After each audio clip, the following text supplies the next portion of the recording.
You've probably seen the post. It shows up on social media every December. Maybe it's a picture of the cross. And the caption reads something like, "It's not about Santa. It's not about presents. It's not about the tree. It's about Jesus." And you get it. You understand the heart behind it. There's a deep sense that the tinsel and the commercials and the wrapping paper have maybe crowded out something sacred, something real. But it also raises a question, one that a lot of people are asking, sometimes quietly, sometimes online. Is the word Christmas itself part of the problem? If you search your Bible from Genesis to Revelation, you won't find it. Not once.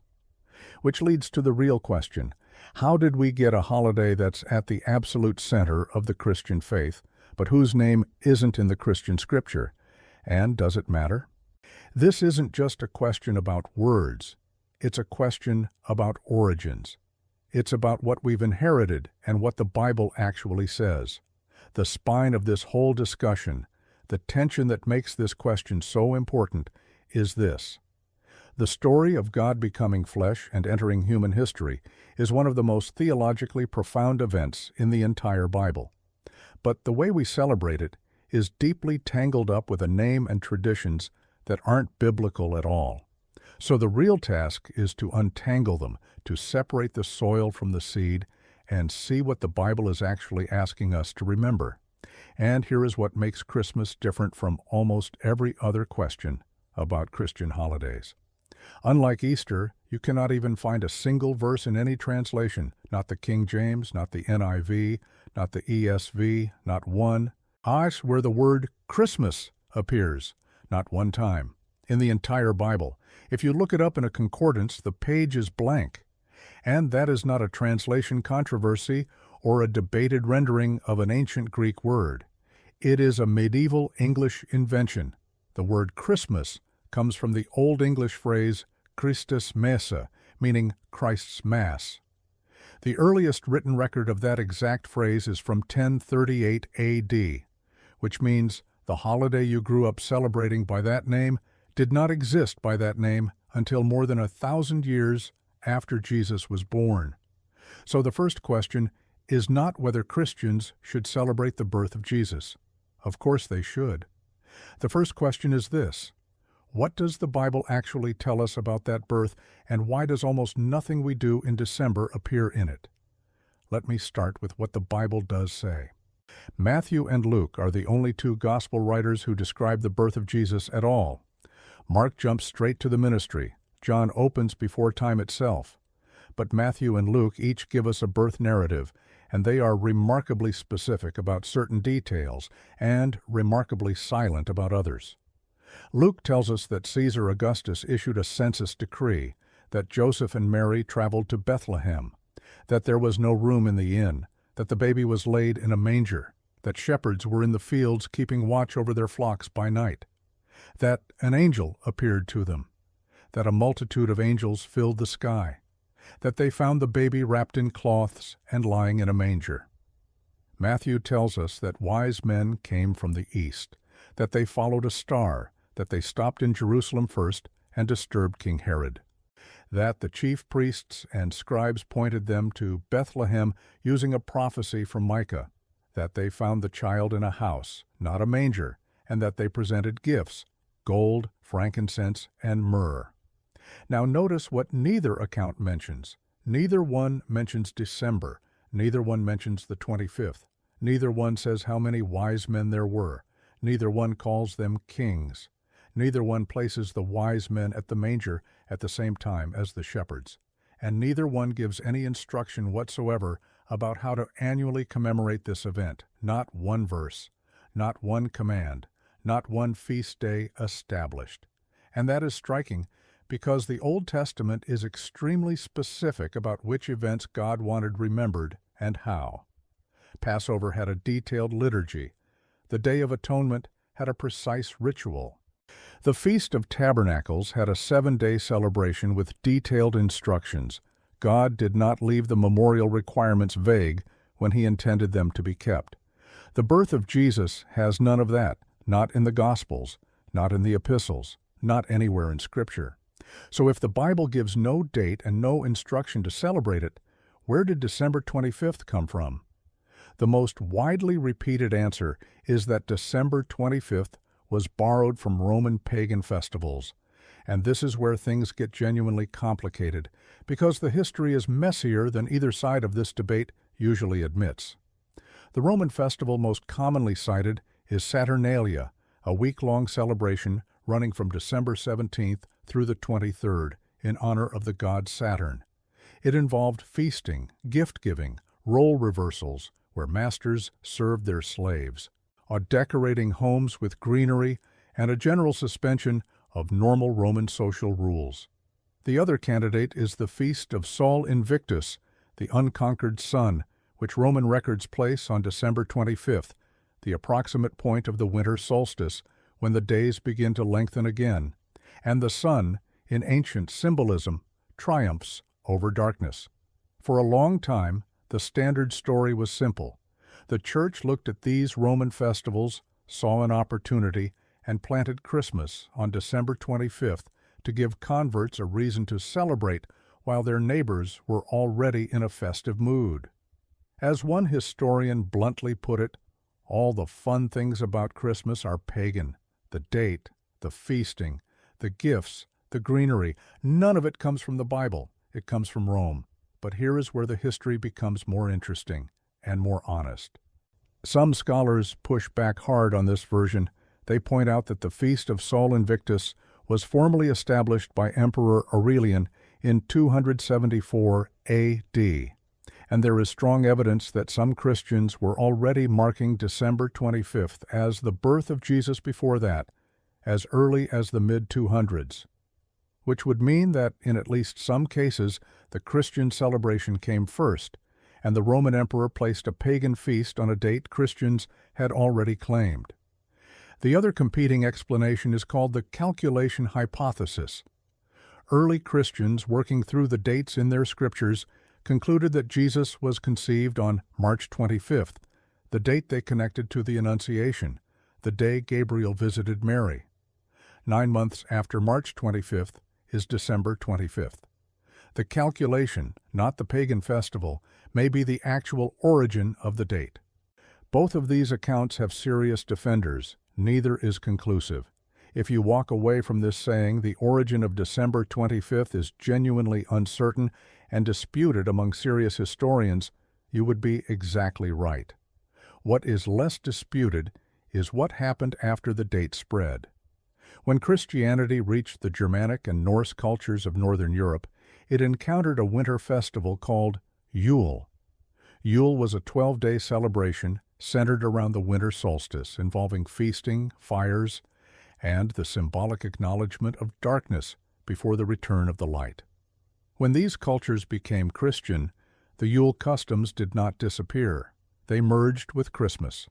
The Yule log became a Christmas tradition. Evergreen decorations, which pagans used to symbolize life, persisting through the death of winter. This became Christmas greenery. The Christmas tree has its own complicated trail. Jeremiah 10 describes men cutting trees from the forest, decorating them with silver and gold. Some Christians read this as a biblical prohibition against Christmas trees. Most scholars argue Jeremiah was specifically addressing the crafting of wooden idols, not household decoration. But the modern Christmas tree does trace back to pre-Christian winter customs, popularized in its current form by German Protestant families in the 16th century, and carried into the English-speaking world largely by Queen Victoria's German husband, Prince Albert, in the 1840s. Santa Claus is built on the foundation of a real historical figure, a 4th-century bishop named Nicholas of Myra, a Christian man known for his generosity and his habit of secretly providing gifts to people in need. The actual Nicholas of Myra was present at the Council of Nicaea in 325 A.D. He was a serious Christian theologian who stood firmly for the full divinity of Jesus Christ. The jolly man in a red suit delivering presents to every child on earth in a single night bears almost no resemblance to him. So if the name and the symbols aren't biblical, what is? What is the actual scriptural foundation for what we celebrate? The answer is woven through the entire Bible, and it starts long before the manger.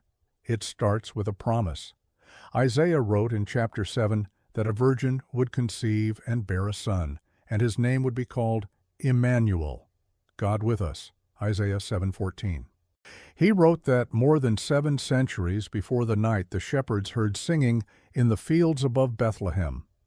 Then Isaiah chapter 9 says this, "For unto us a child is born, unto us a son is given, and the government shall be upon his shoulder, and his name shall be called Wonderful Counselor, Mighty God, Everlasting Father, Prince of Peace."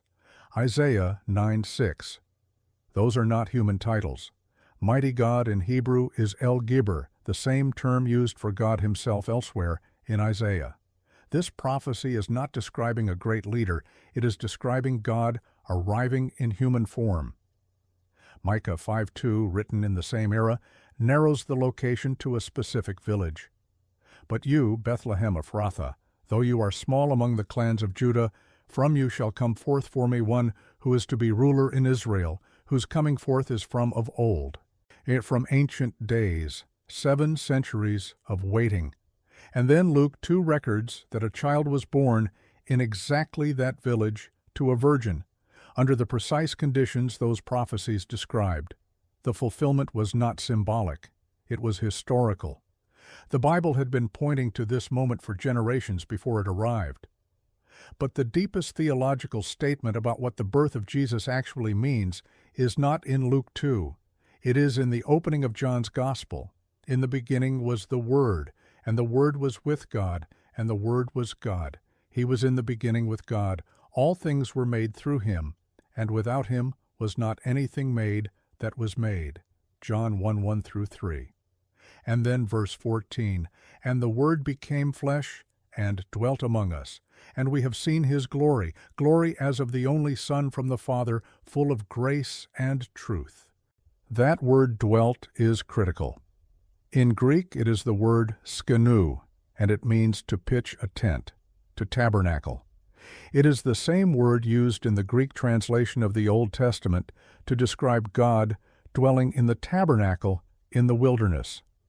When John says the Word became flesh and tabernacled among us, he is drawing a direct line from the tent sanctuary, where God's presence rested in the desert, to the body of Jesus of Nazareth.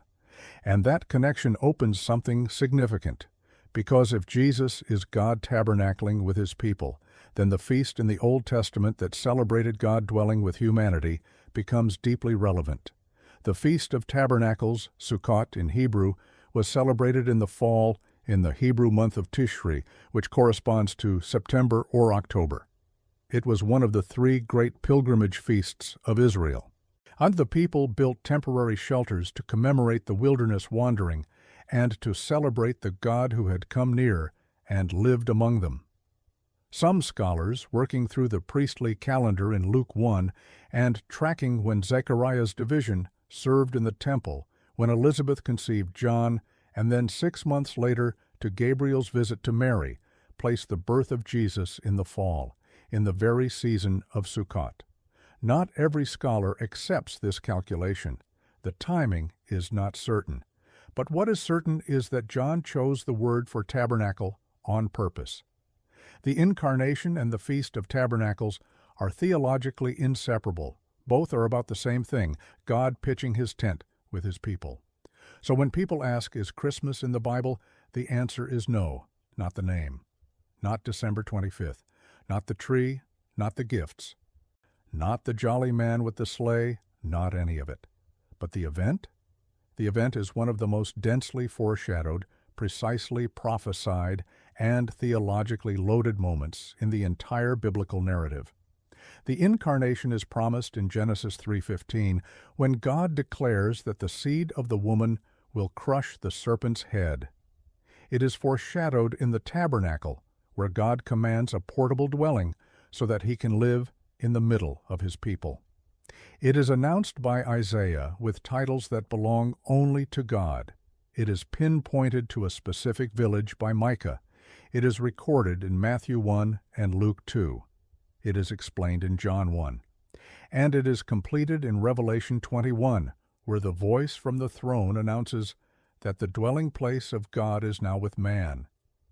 The word for dwelling place in Revelation 21:3 is again the Greek word for tabernacle. The story that begins with God walking in the garden in Genesis proceeds through the tabernacle and the temple, breaks into history in the Incarnation, and arrives at its final destination in the new creation, is one unbroken story about a God who refuses to stay distant from the people he made. Christmas is the middle chapter of that story, not the beginning and not the end. If this is connecting something for you, if the design in the text is landing in a new way, the most helpful thing you can do is subscribe and leave a comment. Even one word helps other people find this conversation. So how did we get from the theologically profound moment of God entering human flesh to the Christmas we know today?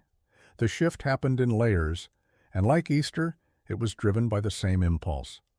A desire to create a distinctly Christian identity in a world full of competing religious calendars.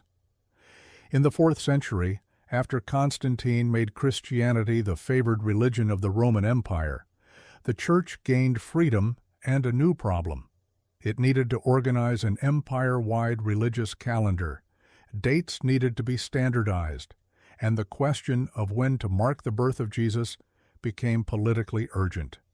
Pope Julius I is credited with officially designating December 25th around 350 AD, though the date had already been in informal use in parts of the Church before that. From Rome, the celebration spread.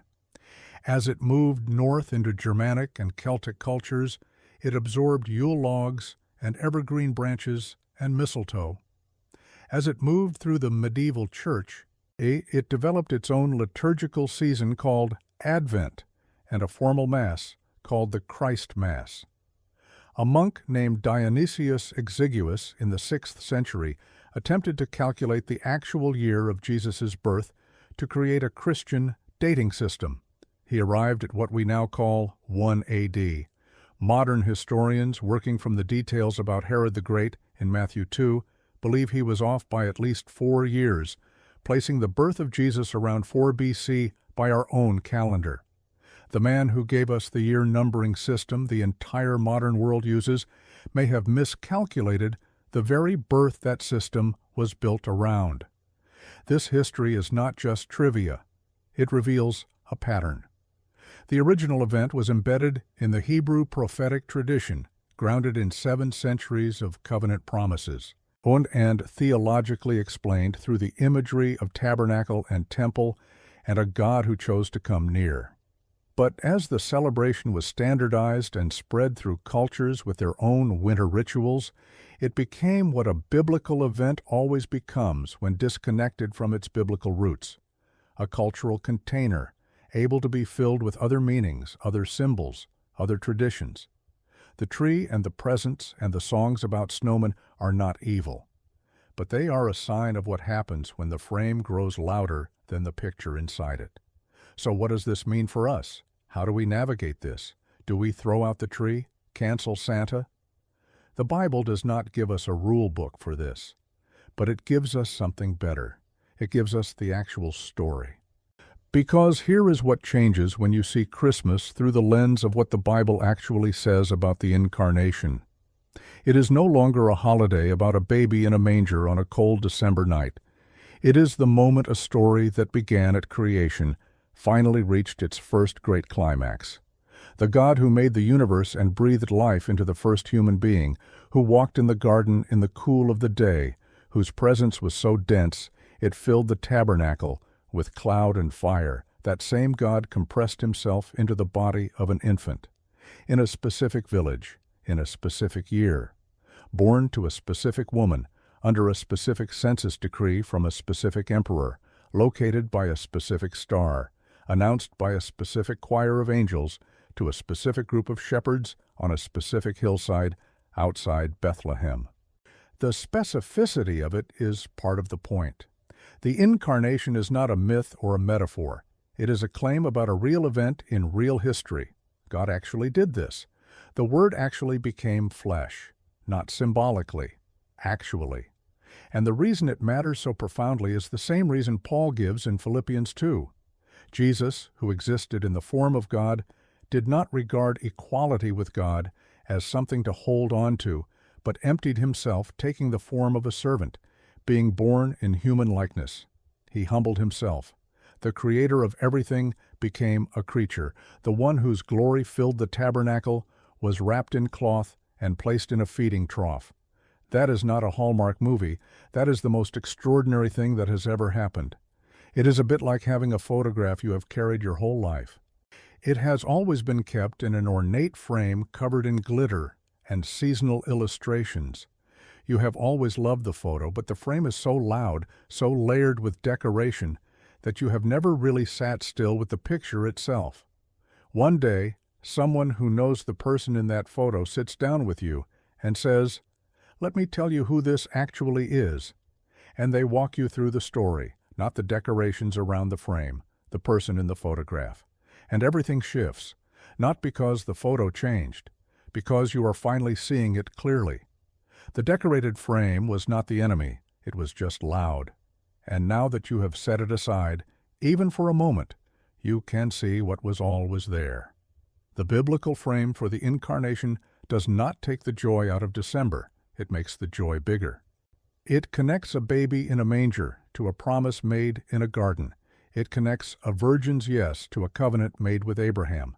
It connects a star in the east to a prophecy written by an exiled community in Babylon who were told, centuries before it happened, exactly which village to look in. What the Bible is asking us to remember is this: God kept His word. Across 7 centuries of prophecy and 400 years of silence between the Testaments, He kept His word. The Word became flesh. Emmanuel arrived, God with us. And what John says in chapter 1, and what Revelation confirms at the end, is that this was not a one-time event with a nice annual celebration attached to it. It is the beginning of a movement. A new creation is underway. The God who pitched His tent in human flesh has promised to pitch His tent among His people forever. Revelation 21:3. Behold, the dwelling place of God is with man. The question was never really about the word Christmas. It is about the story we are telling. For centuries, the English-speaking world has wrapped this story in layers of Roman festivals and Germanic Yule customs and Victorian sentimentality and commercial imagery, until the original event is almost buried under its own decoration. But the Bible tells a different story. It is a tabernacle story, an Emmanuel story. It is a story about a God who refused to stay at a distance, who came as close as it is possible to come, who wore skin and got tired and needed to eat dinner and walked on the same dirt we walk on. It does not require December 25th. It does not require a tree or a sleigh or a single wrapped present. It requires a willingness to stand in front of what John 1:14 actually says and let it land. The Word became flesh and tabernacled among us. That is the story the Bible tells, and it does not need tinsel to give it power. Its power comes from the fact that it is true, and it is the most extraordinary thing God has ever done. If this study meant something to you, the best way you can support what we are doing is to subscribe, leave a comment, it can just be one word, and share this with someone you think needs to hear it. That is genuinely how people find this content. God bless you.